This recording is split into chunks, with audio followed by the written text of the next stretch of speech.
રાજકોટમાં ડીઝલના વધતા ભાવની સીધી અસર હવે ટ્રાન્સપોર્ટ ક્ષેત્ર પર જોવા મળી રહી છે। રાજકોટ ટ્રાન્સપોર્ટ એસોસિએશને ટ્રાન્સપોર્ટ ભાડામાં 10%નો વધારો જાહેર કર્યો છે। એસોસિએશનના જણાવ્યા મુજબ ડીઝલના ભાવમાં થયેલા વધારાને ધ્યાનમાં રાખીને આ નિર્ણય લેવામાં આવ્યો છે।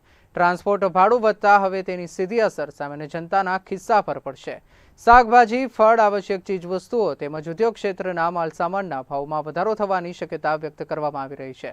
રાજકોટ ટ્રાન્સપોર્ટર એસોસિએશન પ્રમુખ હસુભાઈ ભગદેવ દ્વારા જણાવાયું છે કે માત્ર ડીઝલ જ નહીં પરંતુ ટાયર, સ્પેર પાર્ટ્સ અને ઓઇલના ભાવમાં પણ સતત વધારો થઈ રહ્યો છે।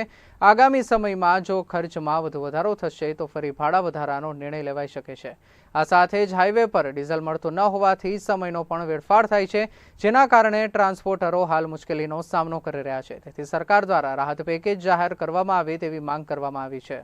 પેટ્રોલ અને ડીઝલની કિંમતમાં સતત ભાવ વધારો છે સામે આવી રહ્યો છે, એને લઈને હવે રાજકોટ ટ્રાન્સપોર્ટ એસોસિએશન દ્વારા ભાડાની અંદર ભાવ વધારો છે તે કરવામાં આવ્યો છે। 10% જેવો જે આ ભાવ વધારો છે તે કરવામાં આવ્યો છે। ત્યારે આપણી સાથે પ્રેસિડેન્ટ હસુભાઈ છે। હસુભાઈ, ખાસ કરીને 10%નો ભાવ વધારો છે સામે કરવામાં આવ્યો છે। પેટ્રોલ ડીઝલની પણ કિંમત સતત વધી રહી છે।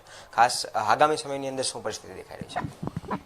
હજી ભાવ વધારો આવ્યો છે એની અંદર ટ્રાન્સપોર્ટના ભાડામાં 10 થી 12% જેવો વધારો કરવાની અમે ટ્રાન્સપોર્ટરોએ નક્કી કરી લીધેલ છે। હજી જો ભાવ વધશે, અત્યારે અમે પાર્ટીઓ સાથે જે ભાવ વધારાની વાત કરીએ છીએ એ રીતની કરી છે કે આજની તારીખમાં ડીઝલનો ભાવ આ છે, જો એથી વધશે તો ભાવમાં ફેરફાર થશે, ઘટશે તો પણ ભાવમાં ફેરફાર થશે, એ રીતની વાત કરીને કામ ચાલુ કરેલ છે અત્યારે।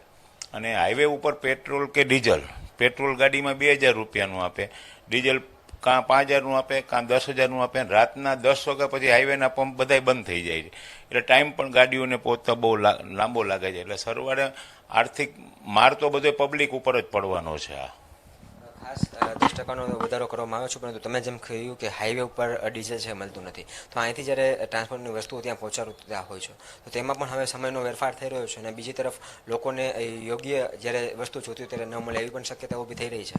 અત્યારે બે કારણ થાય, પંપે ડીઝલ ઓછું આપે એટલે ગાડીવાળાને લાઇનમાં ઊભું રહેવું પડે, 1.5-2 કલાકે વારો આવે એટલે ગાડીનું ઈંધણ ડીઝલનું યુઝ ચાલુ જ રહીએ એટલે પ્રદૂષણ પણ વધે છે। અને ટાઈમ જેમ કે મારો ટ્રાન્સપોર્ટનો બિઝનેસ છે મહારાષ્ટ્રનો, નાસિક, પૂનાનો છે, જે મારી ગાડી પૂના 22 કલાક, 20 કલાક, 24 કલાકમાં પહોંચતી, અત્યારે 35 થી 36 કલાક લાગે છે, 5-10 કલાક વધી ગયા છે। એટલે ટાઈમ ડિલિવરી આપવામાં થોડોક લેટ થાય છે અમે અત્યારે। આને લઈને સરકાર સાથે કોઈ મંત્રણા કરવામાં આવશે, કારણ કે ટ્રાન્સપોર્ટ એક આખો એક બિઝનેસ છે, મોટી સંખ્યામાં લોકોને રોજગારી પાડે છે। જો એ લોકોને જ માત્ર યોગ્ય માત્રામાં પેટ્રોલ અથવા ડીઝલ નહીં આપવામાં આવે તો એક મોટો ફટકો પડશે। એના માટે all India motor transport congress દિલ્હીમાંથી પણ સરકાર પાસે રજૂઆત કરવામાં આવી છે। અખિલ ગુજરાત ટ્રક ટ્રાન્સપોર્ટ, આખા સૌરાષ્ટ્ર ગુજરાતનું હેડ કહેવાય અમદાવાદ, એને પણ સરકારને રજૂઆત કરી છે। અમારા પ્રમુખ છે વાસણભાઈ આહિર, કચ્છના પૂર્વ મંત્રી, એને પણ સીએમ સાથે ડેપ્યુટી વાત કરી। અને અમે રાજકોટ એસોસિએશન આજે કલેક્ટરને મળવા જવાના છીએ અત્યારે 12:30 વાગે કે ભાઈ આનો કંઈક રસ્તો કાઢો, રાતના પંપ બંધ થઈ જાય એ વ્યાજબી નથી, ગાડીવાળાને હેરાન થવું પડે છે, પબ્લિકને હેરાન થવું પડે છે। ખાસ કરીને હાલ આગામી સમયની જે પ્રમાણે પેટ્રોલ ડીઝલની કિંમત વધી રહી છે, ટ્રાન્સપોર્ટના ભાડામાં વધારો કરવામાં આવ્યો છે, આગામી સમયની અંદર માનો કે ઓઇલ છે અથવા તો ટાયર છે, આ સહિતની તમામ વસ્તુનો ભાવ વધારો આવે તો તેનો પણ બોજો એના ઉપર લાગશે।